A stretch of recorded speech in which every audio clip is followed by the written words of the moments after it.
Good evening. Welcome to Booking Now. I am your humble and gracious host, Q. I want to thank you all for joining me this evening on this continued journey of empathy, growth, and understanding. We're here with a very special guest today who knows all about the notions of empathy, growth, and understanding, Dr. Fredrica Brooks Davis. She is the executive director of the Restoration Center, Inc., a counseling center that integrates faith. She is also the founder and CEO of Destiny Empowerment and Counseling Services, as well as the co-founder of the Brooks Davis Institute for Brain Cancer Awareness. I want to welcome to the show Dr. Fredrica Brooks Davis. Thank you for having me. Thank you for joining us. Okay. And I've been very excited to have you on the show. We had to reschedule due to some weather, but we have you here. Yes. And we, as you may know, we always start at the beginning. So what has you originally interested in psychology and the brain?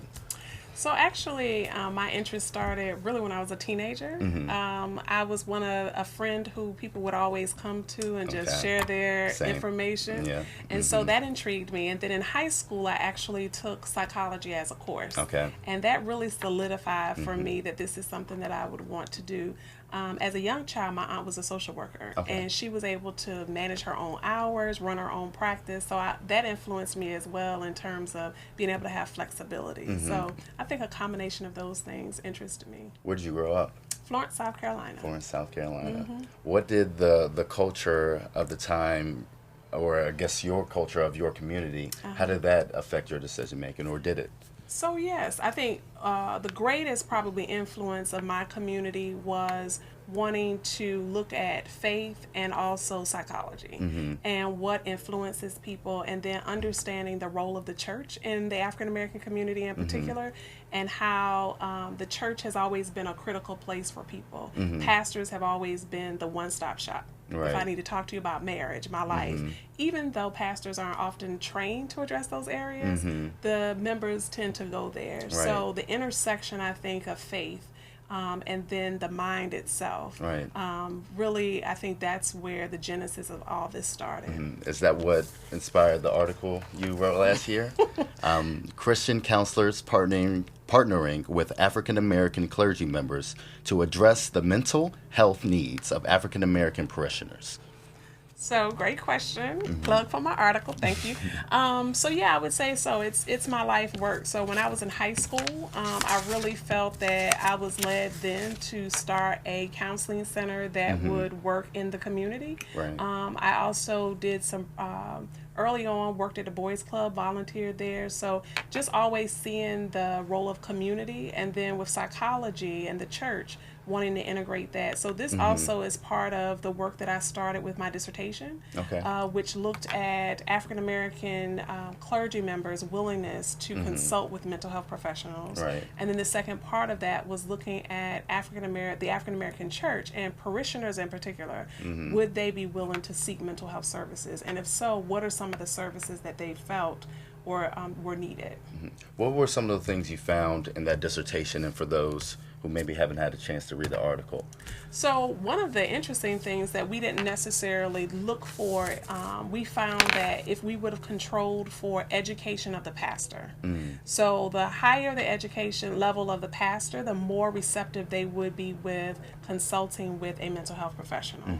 And so our participants in the study, the ministers, they were from Baltimore City, a suburban area here in Glendale, Maryland, and then also down in South Carolina. So we had a variance in terms of geographical location. From a mental health perspective, we saw that persons were addressing or not addressing issues around relationships, also around depression. We didn't see much around, say, some of the psychosis types of things that people reported, but definitely relationships was big. Right. And is that what inspired your, or that notion, is that what inspired your, I guess, move to work with Reverend Dr. Washington? So actually, the journey, so remember in high school is when kind of the call, if you will, came in terms of creating this center that would be in the community to address mental health. Right. Then on that path, I went to school in Atlanta, worked there and did an internship. I went to Clark, Atlanta, did an internship in a youth development center working with boys. Okay. And then that kind of piqued my interest really working with African American males Okay. who were in the system and what can we do. Left there and moved to Michigan, worked there, and by the time I finished my master's there in community counseling, I was still working with adolescent males who were in a residential treatment facility. Okay. And so that continued, but my work always was around developing this counseling community center. Right. And so in my last year in '99, I visited a friend of mine who was living in DC. Okay. And so she invited me and my sister to go to her church that night for watch night, and we went to Reed Temple. Oh, wow. Growing up Baptist, my grandfather was a Baptist preacher. That's all I knew. Well, Reed Temple's AME, and it was like, but we went. And so actually the Lord had placed this scripture on my heart prior to my move, like what's the next step in my life. And when I went to the watch night service, Pastor Washington was preaching on that, but it was also, this is where you're supposed to be to start this counseling center. Wow. And so that's how I moved to Maryland from Michigan. Really?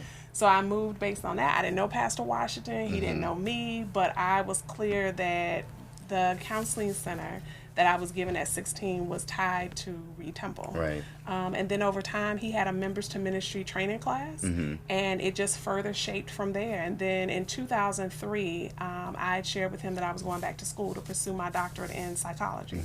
And so he was like, stay in touch. And then in 2006, he appointed me to develop a counseling center for Reed Temple. Wow. So that has been kind of the trajectory. Wow. And over 10 years, right, what changes have you seen? In terms of? In terms of where you first started with your mission, has that continued? Has that been successful? I would say so. So in this area, in the DC metropolitan area, there were maybe 3 within a 30-mile radius, no, actually 2 African American counseling centers that were initiated by a church. Okay. That being Metropolitan Baptist out of Washington, D.C. They had the Garments Hymn at the time, and then Ebenezer AME. Okay. They also had started a counseling center. So I'd reached out to both of those groups, but prior to that, and then doing research, you rarely find a professional counseling center affiliated with an African American church. Why is that? The stigma. I think a lot of it is also the teaching. I think, and I want to do more research around this, but I also believe that a lot of our pastors, because of the historical role that they have played in the church, that when it comes to partnering or giving over to someone else, the ability to kind of weigh in on their parishioner's life, that oftentimes some pastors are not amenable to doing that. Right. And so there's various hypotheses around why that may be the case. So I think part of it is looking at what is the role of the pastor in the community, what was it historically, what is that going to be now? And I think in terms of my pastor, Pastor Washington has always referred to the church as a hospital.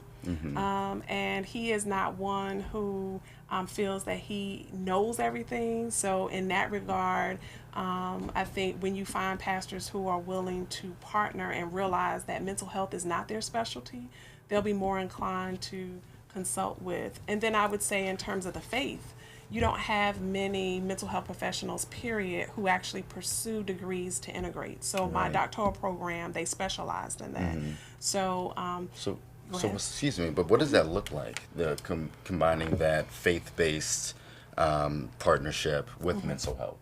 So great question, and I think it varies. So for us, though we are founded, if you will, through Reed Temple AME Church, we're an independent nonprofit. Okay. So for us, what we say is spirituality, and that may be different for every person, is incorporated if that's something that you want. So we have persons who come see us who their faith, they're not Christian. They might be Muslim. They could be Buddhist, but they have a faith. Right. And so in that regard, While I may not be someone who lives by the Quran, I live by the Bible. We both have a faith. Right. And so to that degree, what are the tenets of your faith? Right. What's your higher power? And so when we talk about integrating that, for us, how we integrate it is learning, for the persons who want it, learning more about who is God in your life. Do you have a relationship with God? An example of what that might look like is often in psychodynamic theory, you kind of look at those past relationships, the relationships you had with parents and parental relationships, right? So one thing is, in some cases, a person's relationship that they had with their parents may be projected on the relationship they have with God. Right. So if your parent abused you in some way, sometimes we can see that your God image of who God is, or the God image, as it is called, is such that you believe that God in some way is punitive because that was the relationship you had with your parents. So you might question, how did my mother touch me inappropriately? How is it that God said he loves me, but he gave me parents who abused me? Right. And so some of those same people on Sundays, they get up, they're in church, they might run around church, they're all of that, but really there is a conflict with their relationship with God because they don't understand that. So part of our work in integrating that is to be able to talk about what happened in your relationship with whomever that might be. And then how, if it at all possible, how did you project that onto your relationship with God? And then provide truth in terms of God and who he is, and then also truth in terms of what happened in your relationship. And then through healing, both of those relationships begin to grow and you become healthier. Are you finding that these conversations, or the people who come out to the Center for Counseling, do you find that number is growing over the years as the conversation around mental health is growing and being more popular as well? I would say so. I think for us, in terms of the Restoration Center, we have a large membership. I would say we started off with a lot of our members coming in for services. We also offered Stephen Ministry, which is a lay side persons that we train. So we saw those numbers coming in. Now we see more persons who are coming who are not members of our church. Right. And I think that's for a number of reasons. So one is we started offering health insurance. So I think as we see more public figures being addressing and openly talking about their mental health, more people are then coming in for services. Right. And so initially when we started, we were private pay. Okay. So that's often a barrier for Right. persons, and particularly communities of color. Once you start offering insurance, there are persons who will then say, I'll seek services. So I know that we have seen growth, and I would say that there are a number of reasons that are contributing to that. But I would also say, by and large, in our faith communities, we still struggle with seeking mental health services because often we're taught from the pulpit that take your issue to God and God alone can fix it. Right. And with that being a theme, and like you mentioned, the private pay is a barrier. Speak to mental health in the African American communities. Over your experience in Atlanta, Michigan, currently in the work that you're doing, you've seen, through time and a different array of demographics, whether it's young boys or specifically faith-based. Speak to, again, the mental health in the Black community. So I would say, while we have grown, there isn't been much growth, if you will, in terms of addressing the stigma in our community. Some of that has to do with the fact that there is less than, I would say, definitely, I would say probably less than 15% of mental health professionals who are actually persons of color, let alone African American. Right. And then when you talk about African American male clinician, the percentages are even lower. So part of it is persons not feeling connected to persons who don't look like them. Right. So there's a challenge in that particular area that we haven't addressed well.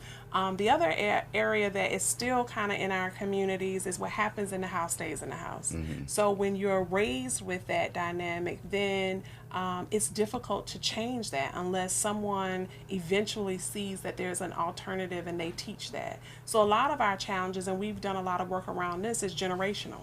So what were you taught in your home about seeking services, period? Right. And then how much of some of the adages that we say in the community do we actually believe? So for example, for women, so for a woman who might be single, she might be a single parent, the idea that she's going to therapy is often viewed as being weak. Same thing in faith communities, that if you seek help from a mental health counselor, then there's something wrong with your faith or your belief in God. When the truth is, you might be at a place where you're struggling in your faith, but you're no less than if you seek services. But I don't think that that message is always communicated well within our, and when you look at TV, so if you look at even social media now, how mental health is being portrayed, it's almost as though you're weak if you seek services. And I think within our community, we still struggle with, those of us who are mental health professionals still struggle with trying to find the balance between the messages that we relay. I think the other thing is lack of understanding around mental health diagnoses. Okay. So this idea, what we've tried to do is help people understand that if you're stressed out, that you can see a mental health professional. Right. It's not always that if you think about pervasive mental health disorders such as schizophrenia, or a term that you hear often used, people will say, oh, they're bipolar, but they really don't know what bipolar means. What that really and so means. exactly, so all that does is further compound the stigma on mental health when Right. we don't use the correct language, and when we don't communicate appropriately. And then I think also how we define mental health and what does that actually look like. So you don't have to be someone who actually has a DSM diagnoses. It can be everyday problems, relational issues. All of that speaks to mental health. Right. And along those lines, how would you define mental health? So essentially, mental health is our state of being, from an emotional perspective. Okay. So how do we regulate our emotions? How do we think about life? How do we think about our life's circumstances? Right. And so what are the narratives that we have going in our head, or some words could also be schemas. So what do we think about things? So mental health is, how do I interact with myself? How do I interact with others? Now, where it becomes a challenge, or when we look at, well, when do you need to seek services, is when it becomes debilitating. And that could vary based on the situation. But when is it at a point where I'm struggling when I see myself in the mirror that I really don't like what I see? Now, there might be things you want to change about yourself in terms of, oh, I need to go work out. But when it becomes a point where I can't look at myself in a mirror then and accept who I am at this current state, then that is a challenge with our mental health. The messages that we tell ourselves, the messages that we believe based on what we see on social media, how we relate with others, all of those things impact our mental health and well-being. And so when someone is debilitated, to use your verbiage here, is that what makes it a mental health issue? Right. So it depends on the situation. Let's say, for example, someone has lost a loved one, and so they're grieving, right? And so let's say we're at now like the 6-month mark. And then we also have to consider cultural differences, right? But let's just say across the board, for sake of argument, that we're in 6 months and you're not going to work. Or even prior to that, where it becomes, I can't go to work, I'm not getting up and eating, I'm not washing myself. That's a debilitation in terms of saying, okay, maybe this is something different than just grief, but perhaps there's a depression that we see there. Some persons, depression generally is something that has a biological basis, and so we look at family history. So a person may have been predisposed to depression in that their mother may have some form of depression, right? But then they could have had a significant loss in their life. And then as a result of that, in that grief period, it's almost like that depression switch went off. And then as a result of that, they're having a harder time to get out of that because of the grief that has come on board. And so in those regards, we have to look at them. It could be loss of jobs, but there are a number of things that can trigger mental health, but we have to look at each one of them and say, what are the signs and symptoms? How long has this lasted?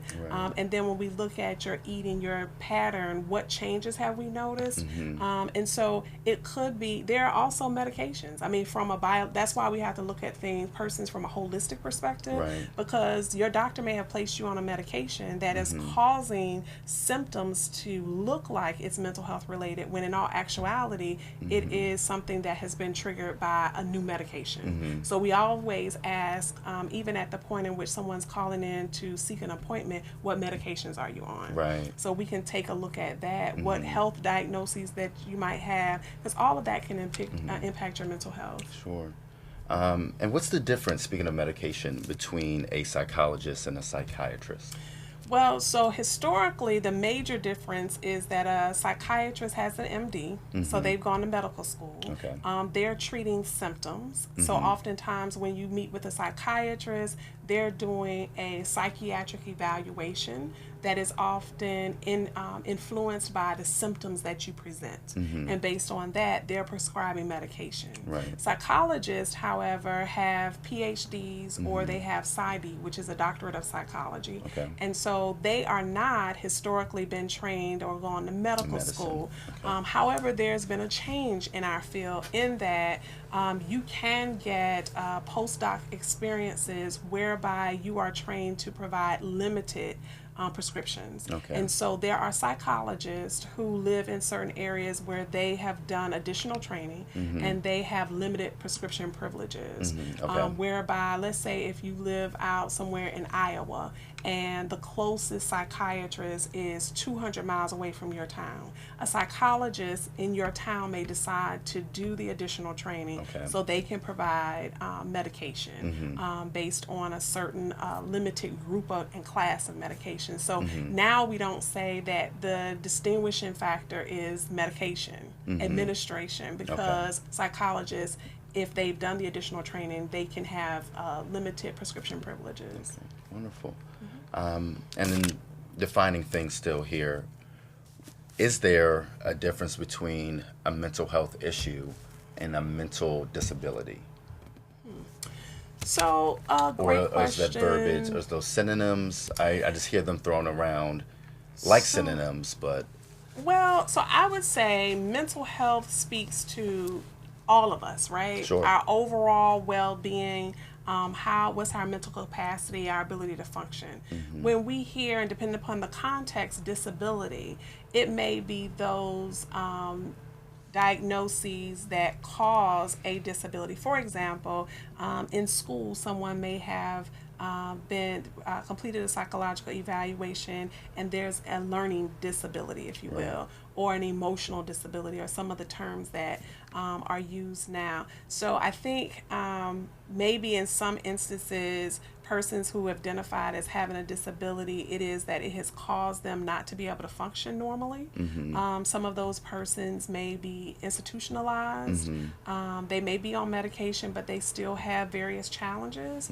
But by and large, I would say that mental health and wellness is something that at any given time, any of us can have a life-altering event that causes us to have a disability for a period of time. Right.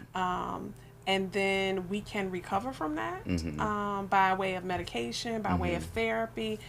So that's a possibility, but I would be careful not to suggest that mental health and mental disability are synonymous. Right. Okay. Are there situations that you find maybe people are using their mental health or mental health issues as a crutch to continue their behavior? Oh, certainly. I mean, I think that unfortunately what we often see is not just the person themselves, in the cases of children, where parents have allowed their children to be evaluated. The child has an evaluation and they have been, it's been defined by the state that they have a learning disability. So as a result of that, they are able to receive money. And so this money then often becomes a way of parents to subsidize their income. Or in some instances, the parents don't work. but their income is based on getting a check because of that child's diagnoses. And in some instances, the child may have been diagnosed, but there are things that can be done in the home where that diagnosis can go away. Right. But in that regard, if the diagnosis is not there, the check, it doesn't come. So we often see that in various communities. I would say other times that adults use a diagnosis or symptoms that mimic a diagnosis. They've never been diagnosed professionally, Right. but they know the symptoms and the buzzwords of what they see on TV, and they say, oh, well, you know, this is acting up today, or Right. I'm acting this way because of. And so those are people who, again, contribute to the negative stigma of mental health. Because people believe what people are saying, and then they're like, oh, if that's what that looks like, that's a bad thing. When Right. and all, you know, so certainly. That's really interesting because I feel like there's a delicacy there where you don't want to insult anyone. Sure. But there's also that you can it's the intuition you feel like sure. that's off. But at the same time, in my opinion, to behave that way, something has to be off. So I guess my question is, what is the treatment for that kind of, I guess, thought process where I would have to either exaggerate or lie about or use my children to benefit from either attention, to receive attention, to receive finances. What is the, I guess, thought process or diagnosis for that? Or I don't know if that does that make sense? I understand what you're saying. I don't know if I don't know if there's a formal diagnosis that I would. Now it depends. So certainly you have like persons who Munchausen syndrome. So you have those that are clinically where persons may attempt to present in ways whereby there's a mental health issue that's not there, but you're seeking attention. In cases where persons are seeking to beat the system, that's just someone who is not necessarily seeking attention, but they have not taken ownership of their own responsibilities. Right. And so what has been learned is that if I can take advantage of a situation to get ahead, that's the best approach to use. And then you have some kids, like in my experience of working with adolescents, particularly in the juvenile justice system, oftentimes they would, say I did this because, or I haven't had my medication. So my response often to them, if you can tell me when it's time for you to take your medication, you already know what this is. So in some instances, it was kids just taking advantage of having a diagnosis to justify behavior. Right. But I think for me, my position has always been, if you have a diagnosis, that's fine, but we're not using your diagnosis to define who you are. Right. And so therein lies the empowerment piece. And I don't think oftentimes that our society necessarily seeks to empower people because, again, the stigma is there. So I'm not suggesting, it's like when I teach college courses and we always have in our syllabi, contact the Office of Disability Services if you need extra time. But I've had parents to say they don't want the school to know. Right. Why wouldn't you? If you know your child has this particular concern, why not allow me as the professor to provide them with extra time so they can be successful. Right. So sometimes it's educating people to see how this can be a benefit versus, because some people feel like if I say that, then people interpret it that I'm using it in a negative way. And that's not the case. And I think it's always a case-by-case situation. And speaking of children and college students, where along the line do you think it's appropriate for parents to introduce maybe therapy into their children's lives or counseling of sorts?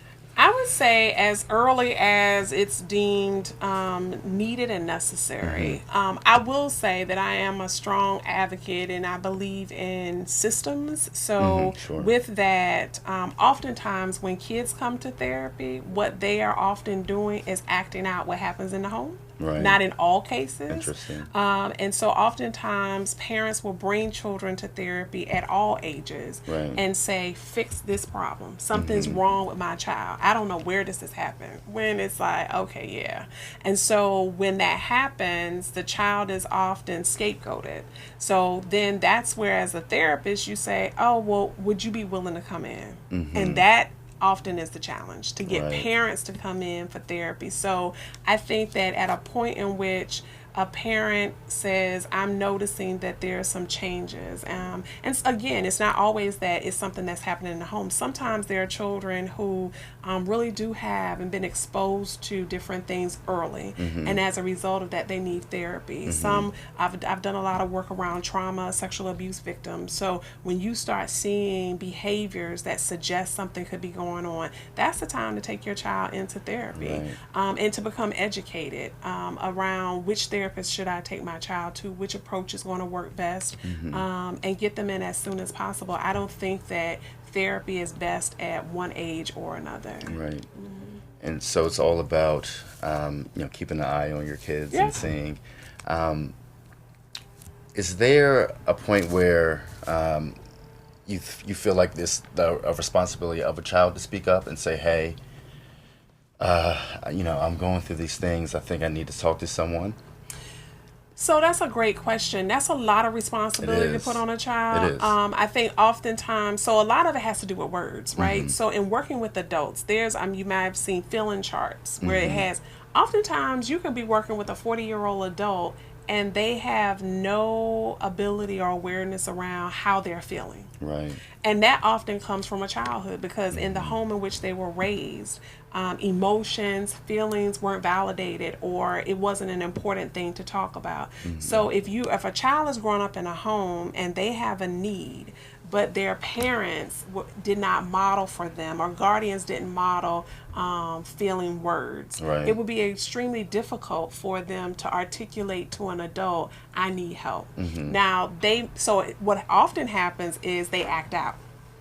So they don't have the words, but what they know is how I'm feeling doesn't feel good. And so then they're fighting in class, or they're cursing someone out, or they're off to themselves because they don't have the words. And that's where I think teachers, educators, other family members, that we should be watching our nieces, nephews, our children, to see what's their behavioral pattern. And when we notice a difference, we then go to them and say, what's going on? And again, sometimes they don't have the words. So just Googling feelings chart, pulling that up on your cell phone and say, look at these faces. Do you see anything on here that represents how you feel inside? And they might be able to pick that. So we're also helping to, that's exactly right. We're giving them the words to use. Yeah, that's wonderful. And I do want to circle it back to your work in the faith-based community.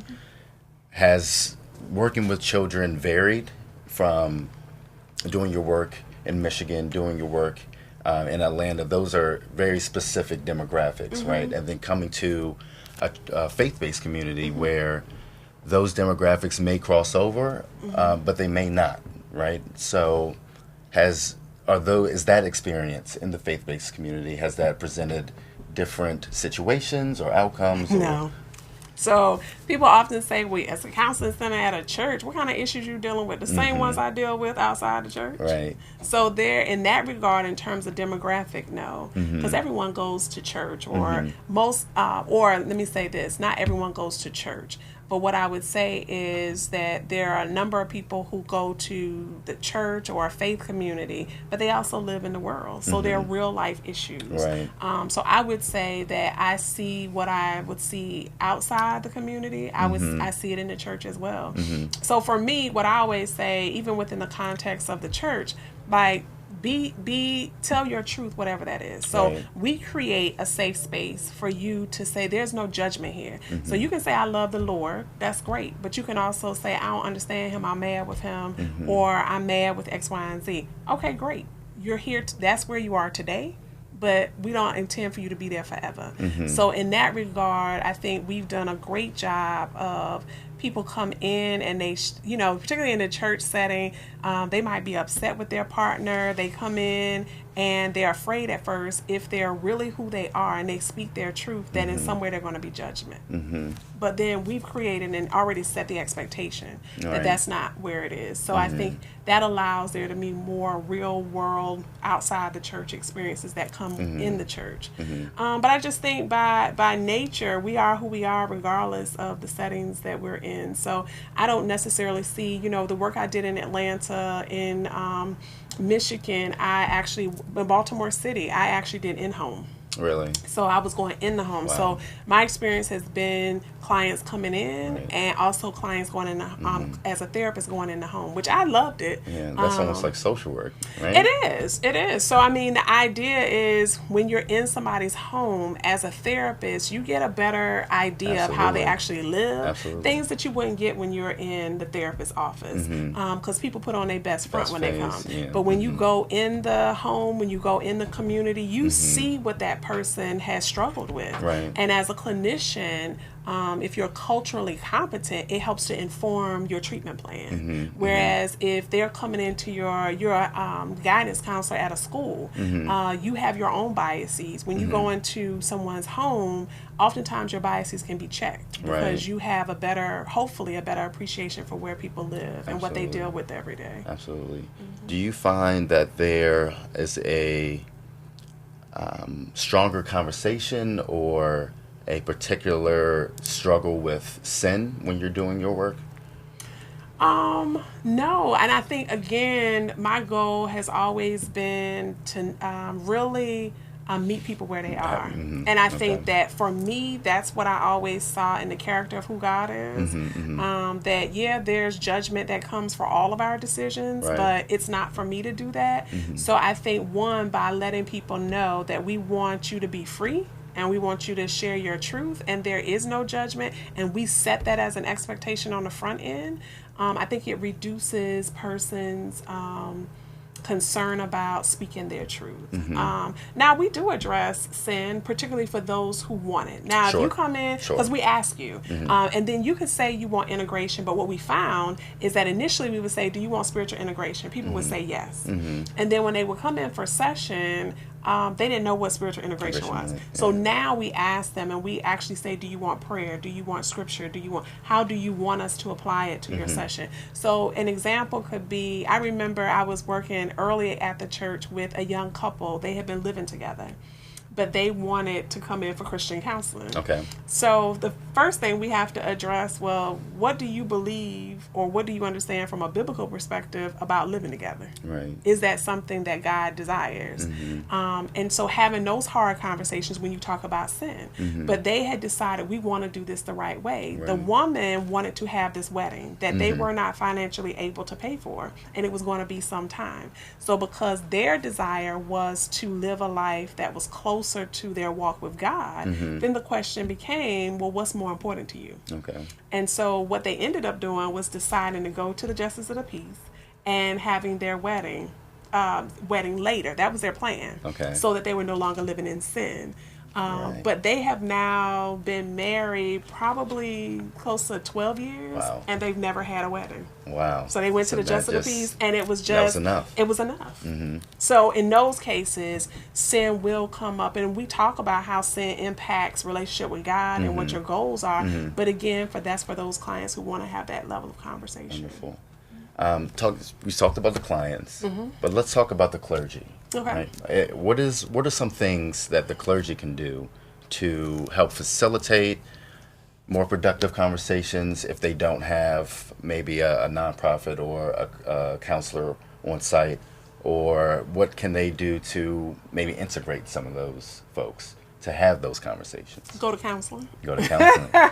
So, and I say that in the sense of making sure that they have worked out their own issues, right? So I actually personally believe that if you have, when it comes to clergy members, when it comes to psychologists, and you're working with persons in their most vulnerable state, that it is our responsibility to make sure that we've done all that we can do to ensure that our issues don't show up right there in that room with that Absolutely. client. And so in doing that, it then means that we all need to position ourselves to sit before someone and to make sure that what we're providing, the information we're sharing, is consistent and helpful. So I think I encourage, I remember we attempted at Restoration to do a retreat for clergy members and their spouses. Okay. And specifically focusing on clergy of color because, again, stigma, things of that nature. And I remember being in a meeting with a room of about 40 ministers and saying, if we hosted this conference, do you all think it's a good idea? Yes, hands up. How many of you all would attend? 3. So why wouldn't you attend? Well, Right. I'm concerned if I went and I shared my truth, that perhaps someone would use that against me and they would want to try to take over my church. Okay, so I get that on one level, but on the other side of that is you're saying you're not going to free yourself. Yeah. Because you're concerned about your parishioners. Where I think that there was a time in the community where if a clergy member stood up and they said, I struggle with pornography, that the congregation would have a hard time with that. Right. But now in today's culture with social media and so much more, that there are churches where if you as a pastor, as a clergy member stood up and said, I struggle in an area of my life, I went to therapy, that would free so many people in the Absolutely. congregation because Absolutely. oftentimes people put clergy on a pedestal. Now, while members may place their clergy on a pedestal, there's a lot of clergy members who want to be on that pedestal. Right. So as a result of their own issues and need, they're not whole, but having this title means more to them than doing their work to make sure they can be in a position where they can really bring healing and restoration. Right. And power to that title. That's right. That's right. And that's interesting. One of the, I was having this conversation with my aunt, who's a deacon at her church, and she was saying that the church clergy had gone through this traumatic experience basically in front of the entire church. And one Sunday, the whole family decided to stand up in front of the church and just tell them everything that they were going through, what they felt, the depression they went through. And she said that really moved the church because they looked at these folks and they were going, they're just like me.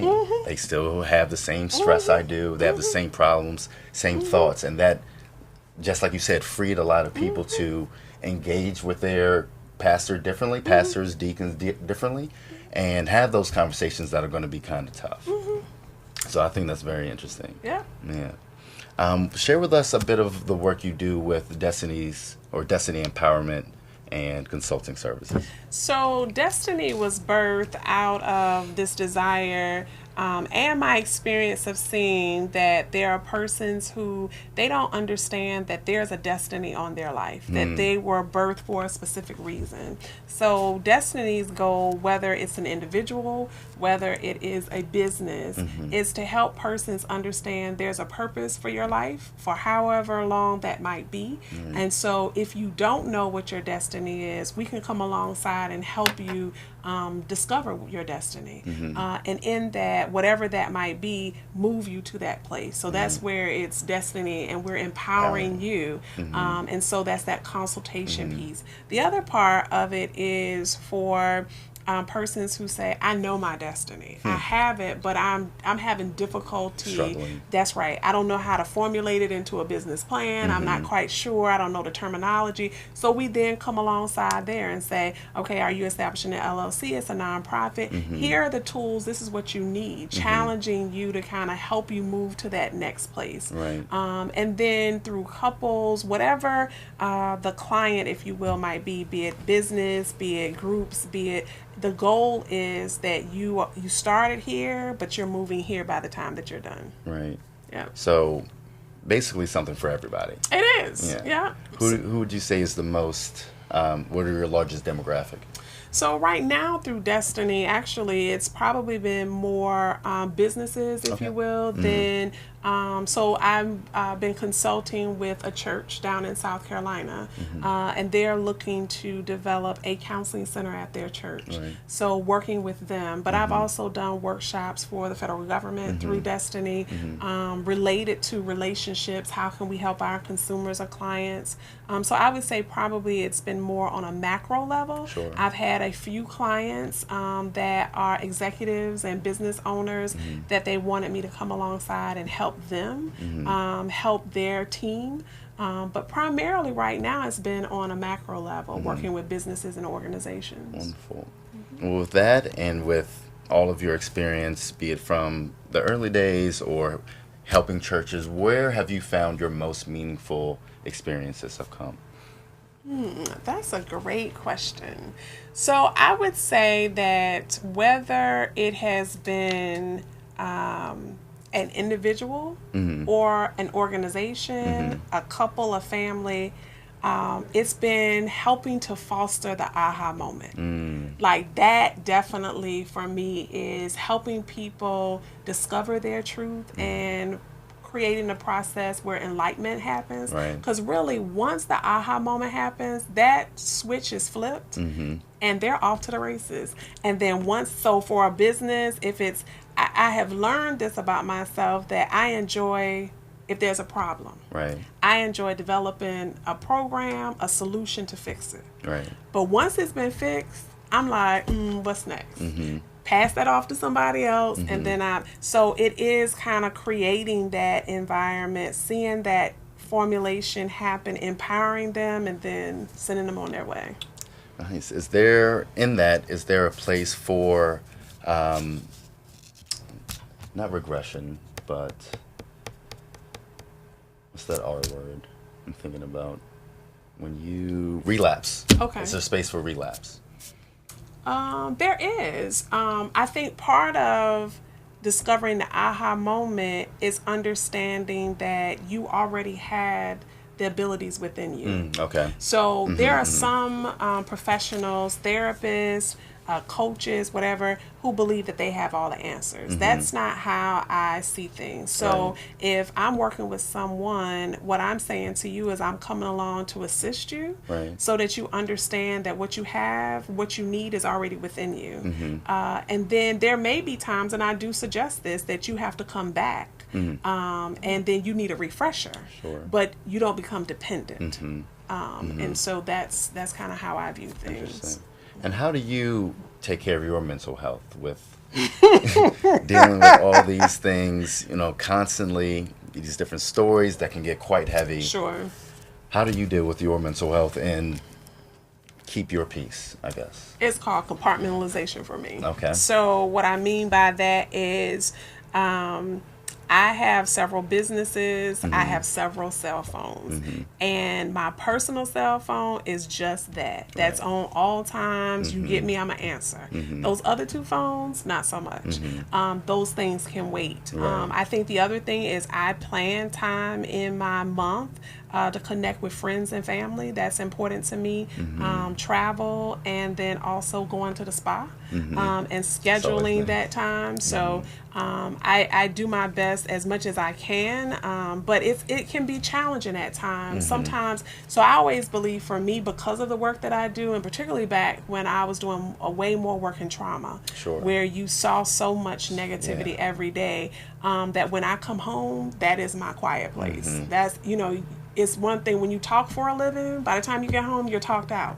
So, I know the feeling. yeah, so it really is then saying, what do I need to do to make sure that I can energize myself? I think the other thing is social media is great. I'm on it sometimes, not so much, because there's so much negativity out there. So I also make sure, there are a lot of popular television shows that people watch. I don't watch them, just because you have to be careful about what you feed your spirit. And in the work in which I do, if you watch negativity all day and then you listen to people when they're in their vulnerable space, it can be difficult for you to be able to come alongside and empower them, because you begin to see life like through the lens of what you see on TV.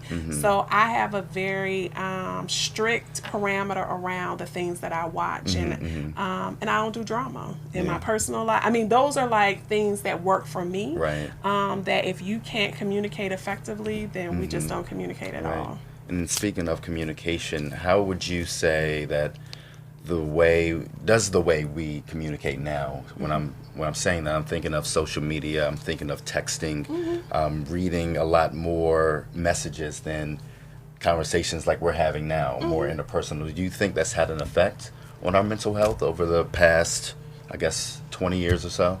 Oh, certainly. So just if I go back to something I talked about earlier, working with adults who cannot frame feeling words. They don't know what it is like. Well, now you have an adult who's on social media or they're texting and they're using emojis to express how they feel. Right. So, yes, I would say in terms of being in tune with who we are, I mean, just even in the dating world, where persons text versus picking up the telephone and talking, and that has become a way of life. Yeah. What you lose in that is when you text, even if I put an emoji there, are you being passive aggressive? I really don't know what does that mean. So I think with that, social media has hurt us in a lot of ways, even in terms of education. Oh my goodness, it is frustrating at times when you see students will put together presentations or they will write papers like they're texting. Wow. So they have been accustomed to then shortening their words. So when it comes time to write a paper, it reflects that, and you can't articulate what you're saying. So I think social media is great, but it has really taken us in many instances back, and maybe not even back, sometimes taking us to a place that we never were. Right. Wow. And so as far as engaging and having relationships, a lot of our children struggle with that because they're constantly texting, but then the adults struggle. So, you know, we kind of full circle. That's right. Are there things you think we can do to improve the way we communicate? Yeah, I think individually that we set certain boundaries and expectations. And so what I mean by that is in your personal relationships, there's a time in which you text, but you pick up the phone and you talk to your friends, your family members at dinner time, that if we're going out, there's no screen time. Right. We're going to sit here and talk. So I think we have to each take personal responsibility for ensuring that happens. You know, oftentimes I hear persons who are dating, that's a struggle they have. They're like, I don't ever talk to him or her. We just always text. Right. Well, you can end that. By setting up front what your expectation is, that there's a time and place for that, but that more often than not, we should see each other and we should actually talk. Absolutely. Yeah. That should be noted, by the way. But I do want to talk about in our last couple minutes here, the Brooks Davis Institute for Brain Cancer Awareness. Okay. Where did this inspiration come from?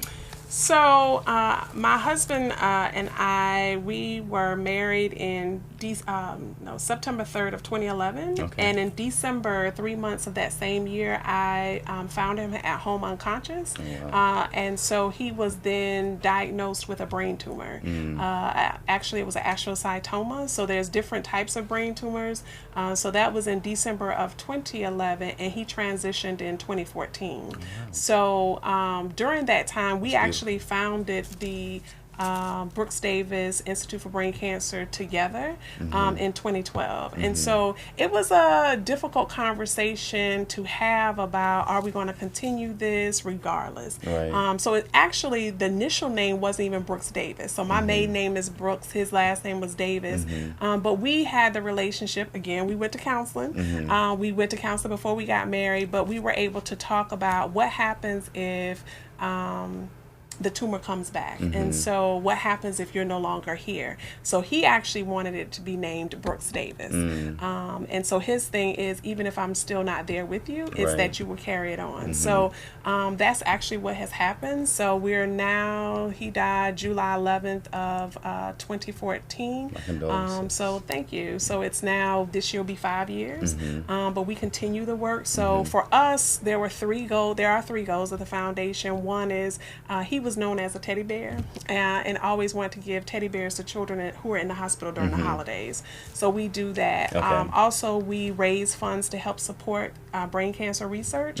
But the one that we both were very passionate about, due to our experience, was providing couple enrichment weekends for persons who are newly married, to create a safe space where they can come and talk about their relationship versus the diagnosis. Because when you're in the hospital so much, and you're newly married, then that can be a stressor. But we wanted to say, hey, beyond the diagnosis, this is what brought you together, and to try to remind them of that. So that's what the foundation is about. Yeah, that's wonderful. I imagine those sessions are quite powerful as well. They are. So we've had fundraisers to help support that. One of our challenges has been getting the word out and identifying patients, you know, due to HIPAA. But we have some hospitals who worked with us to try to identify that population.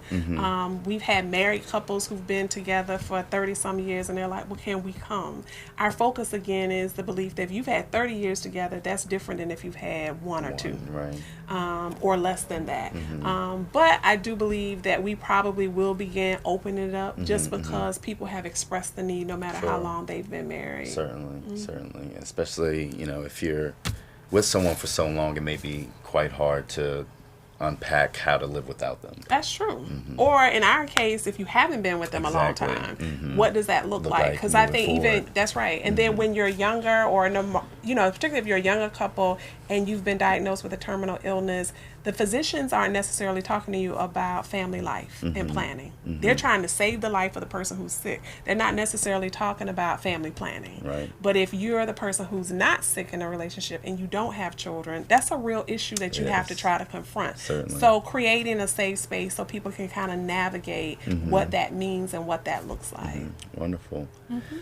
Finally here, what are, I would say, two things, let's go with two things that you wish people understood more about mental health? So I would say the first thing I would want people to know and understand about mental health is that mental health is not a negative thing. That mental health is positive. The word health. That's right. It's health. So, and it's on a continuum that all of us struggle at various times as we deal with life, as we cope with life. So persons who were just laid off from the government, that caused a mental health challenge. How are we going to survive? So to normalize mental health and know that if you say I'm struggling right now, I'm feeling depressed, or I'm feeling alone, that is not a negative, that there are people who are willing to come alongside and help you, whether they're in your family or not. So you're not alone. That would be number one. And then number two, it would be that we take greater ownership of our mental health. And what I mean by that is, if you are a person who has experienced negative relationships, then why place yourself in situations that reinforce that? So monitor what you're watching online, monitor what you're watching on TV, because if you believe that there aren't any good men out there, but you want a good man, but take an inventory of the stuff that you're following on Facebook, on Instagram. What shows are you watching? And if you're liking all the comments that speak negatively about men, how are you even going to avail yourself to be open to the possibility that a good man exists? So we have to take our personal responsibility over our mental health and wellness, and monitor what we allow in our spirits. Wonderful. And if someone's looking for a counselor, a psychologist, where can they go? So, of course, you can come to the Restoration Center, and you can certainly see one of our clinicians, but also Psychology Today is an excellent resource. The Restoration Center, we just launched our new website, which is I Want to Be Restored. Wonderful. So it's long, but it's also one of taking personal responsibility, that I want to be restored. Whatever restored looks like, that's correct. So that's another way that you can get connected. So they just log on to, again, I want to be restored.org. drfredrica.com is there. And from there, we have our phone number where persons can call us. And I would say that for us, it's important that people get connected. So restoration may not be the place for you, but we try to help people get connected where a place that might be appropriate for them. Wonderful, wonderful. And if someone were to be looking to get in touch with you for Destiny Empowerment and Consulting Services. So if they go to drfredrica.com, they can find links to all of my businesses there and more about me and my contact information. So that would be drfredrica, drfredrica.com, and they would be able to get in touch with me there. Wonderful. And they can also donate to? That's correct. So on drfredrica.com website, there's links to Brooks Davis, there's links to Destiny, and on the link for Brooks Davis, we have a donate now. Wonderful. Well, I want to thank you again for joining us on the show today. This has been a very interesting conversation. Please feel free to continue the conversation on Facebook, like and share with your friends to keep this going. I want to thank Dr. Fredrica Brooks Davis for joining us on the show this evening. Thank you for having me, Quentin. Thank you. And as I tell you all every evening, every week, if no one has told you that they love you today, remember that I do, and I always will. Good night.